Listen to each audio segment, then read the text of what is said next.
नमस्कार दोस्तों, स्वागत है आपका इस वीडियो में। और इसमें हम डिस्कस करने वाले हैं एप्टीट्यूड या जनरल अवेयरनेस बोल सकते हैं।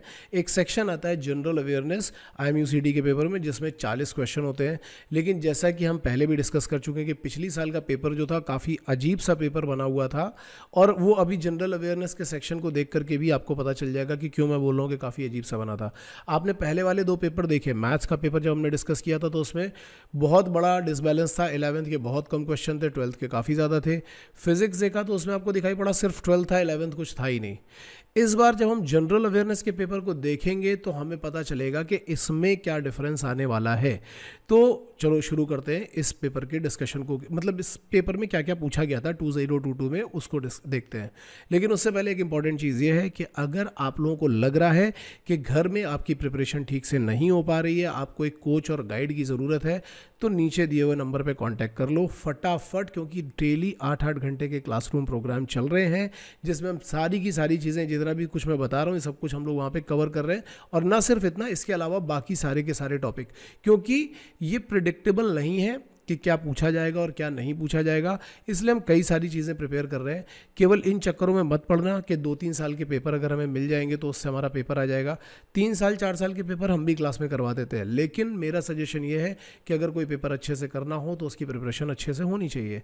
जैसे अगर आप ये भी देख रहे हो तो ये जो पेपर है ये अपने पिछले 3 साल के पेपर से बिल्कुल मैच नहीं करता। जनरल अवेयरनेस के पेपर में एक बार केवल हिस्ट्री पूछ ली गई थी 9th-10th की, और एक बार सिर्फ ज्योग्राफी पूछ ली गई थी, एक बार सिर्फ करंट अफेयर्स पूछ लिया गया था, और एक बार ऐसा हुआ था कि सिर्फ एप्टीट्यूड आया था, फिर एक बार एप्टीट्यूड के साथ कुछ और मिक्स कर दिया था, उसके बाद एनालॉजी के साथ में दूसरी चीज़ आ गई थी। तो बहुत एक बार डायरेक्शन सेंस भरा हुआ था एनालॉजी के साथ, इस बार वो भरा ही नहीं है, यहाँ पे बिल्कुल ही नहीं है। और अब की बार क्या हुआ है ये समझने की ज़रूरत है। तो देखो, इस बार के पेपर में इन्होंने एनालॉजी पूछी है। एनालॉजी इनकी बहुत फेवरेट है, हर बार पूछते हैं, इस बार भी पूछी है, 5 क्वेश्चन उसके पूछे हैं। लेकिन इस बार इन्होंने जनरल अवेयरनेस के पेपर में इंग्लिश पूछ ली है। इन्होंने सिनोनिम्स पूछ लिए, सिनोनिम्स के ऊपर 5 क्वेश्चन, वर्ड मीनिंग, वोकैबुलरी वाले, और 5 क्वेश्चन ईडियम्स में पूछ लिए, मतलब ये भी इंग्लिश के 5 क्वेश्चन। और जम्बल्ड सेंटेंसेस जो कि इंग्लिश में पूछे जाते हैं वो भी इन्होंने यहीं पूछ लिए। मतलब देखा जाए तो 15 क्वेश्चन जो है वो इंग्लिश के इन्होंने यहाँ पे पूछ लिए हैं। अब जब हम इंग्लिश के पेपर में डिस्कस करेंगे क्या पूछा गया तो एक अलग कहानी होगी, लेकिन इस पेपर में 40 में से 15 क्वेश्चन इन्होंने इंग्लिश से पूछ लिए थे। ठीक है, हालांकि जम्बल्ड सेंटेंसेस निकालना बहुत आसान होता है, अगर आपने ये दोनों चीज़ें वोकैबुलरी याद कर रखी होगी तो ये भी आपके लिए आसान होगा। इसके बाद ब्लड रिलेशन, जिससे बच्चों को बहुत डर लगता है, उससे 5 क्वेश्चन पूछे गए थे। सीटिंग अरेंजमेंट, कौन किसके राइट में बैठा है, कौन किसके लेफ्ट में बैठा है, इसके ऊपर इन्होंने 5 क्वेश्चन रखे थे। और 5 क्वेश्चन आए थे हाइट एंड डिस्टेंसेस के ऊपर। हाइट एंड डिस्टेंसेस एक बहुत ही इंपॉर्टेंट टॉपिक है। एंग्लो में हाइट एंड डिस्टेंसेस के ऊपर बहुत क्वेश्चन इंटरव्यू में भी सॉल्व करवा लिए जाते हैं। वैसे अगर देखा जाए तो ये टॉपिक जो है एंग्लो, ग्रेट ईस्टर्न, इन सब के रिटर्न में भी काम आता है और ये उनके इंटरव्यू में भी आता है, और ये IMUCT के पॉइंट ऑफ व्यू से भी आपको काफ़ी इंपॉर्टेंट दिखाई पड़ रहा है। और इसके बाद आता है simple interest and compound interest, जिसके 5 क्वेश्चन, जो अभी तक पहले कभी नहीं पूछा गया था, ये पिछले साल पूछा गया है। तो देखो, अब यहाँ पे अगर आप देखोगे तो ये 40 क्वेश्चन काफ़ी अजीब है, और ये वाला जो पेपर है बहुत ही अनप्रेडिक्टेबल पेपर था। लेकिन पिछले साल हमारे कुछ ऐसे स्टूडेंट्स भी थे जिन्होंने केवल इंग्लिश और जनरल अवेयरनेस अच्छे से प्रिपेयर की हुई थी, और इसके पूरे 80 क्वेश्चंस वो सही करके आए थे। ठीक है, और इसकी वजह से उनको काफ़ी अच्छा एज मिला था। मैथ्स उनको नहीं, 1-2 बच्चे ऐसे थे जिनको मैथ्स नहीं आ रहा था, उन्होंने फिजिक्स के ऊपर फोकस किया और इसके ऊपर फोकस किया, और काफ़ी सही 2000-3000 तक रैंक भी लेकर के आए थे। ठीक है, अगर आप इसको ध्यान से देखोगे तो यहाँ पे, इसमें मैं स्ट्रेटजी भी बता दे रहा हूँ, अभी स्ट्रेटजी बता दे रहा हूँ, क्योंकि अगर आप देखोगे तो पेपर का पैटर्न तो डिस्कस हो चुका है। मैं 2 चीज़ें आपको बताना चाहता हूँ। पहली बात यह है कि ये वाला पेपर बिल्कुल अनप्रिडिक्टेबल होता है हर साल, कभी भी चीज़ें सेम नहीं आती हैं। अगर आप देखोगे, एनालॉजी केवल एक ऐसी चीज़ है जो पिछले 2-3 सालों में मुझे सिमिलर दिखाई पड़ रही है। 21 में तो खैर एक तो पेपर हुआ नहीं था, एक कोविड के ड्यूरेशन में जो पेपर हुआ था तब ये एनालॉजी पूछी गई थी, और उसके बाद ये दूसरी बार फिर से एनालॉजी पूछी गई, तो ये कॉमन हो गया है। ब्लड रिलेशन पहले नहीं पूछे गए थे, सीटिंग अरेंजमेंट नहीं पूछा गया था, हाइट एंड डिस्टेंस पूछी जाती हैं, SI एंड CI यानी सिंपल इंटरेस्ट और कंपाउंड इंटरेस्ट नहीं पूछा गया था। ठीक है, अभी इसमें कई सारी चीज़ें, जैसे डायरेक्शन सेंस है, कोडिंग डिकोडिंग है, जो इस बार नहीं पूछी गई है, जो पहले पूछी जा चुकी है। तो मेरा कहना यह है कि भाई इसकी प्रिपरेशन के लिए, जो पूरा बैंकिंग के लिए हम लोग प्रिपेयर करते हैं ना, मतलब कि पूरा क्वांटिटेटिव एप्टीट्यूड एंड जो रीजनिंग होती है वो पूरी की पूरी रीजनिंग, उसको अच्छी तरीके से प्रिपेयर कर लेना चाहिए। और ये 40 क्वेश्चन आपके हाथ में होते हैं अच्छी तरह से। इसमें कभी कभी ज्योग्राफी भी पूछी जाती है। तो हम लोग जो प्रिपरेशन कर रहे हैं उसमें प्रिपरेशन में हम क्या कर रहे हैं, पूरा का पूरा क्वांटिटेटिव एप्टीट्यूड, उसके साथ में ज्योग्राफी, साथ में रीजनिंग, ये 3 चीज़ें कवर अप करके चल रहे हैं। और हम ये आइडिया लेकर के चलते हैं कि अगर हम इतनी चीज़ें कवर अप करेंगे तो 40 में से 25 क्वेश्चन कहीं पे भी नहीं जाने वाले हैं।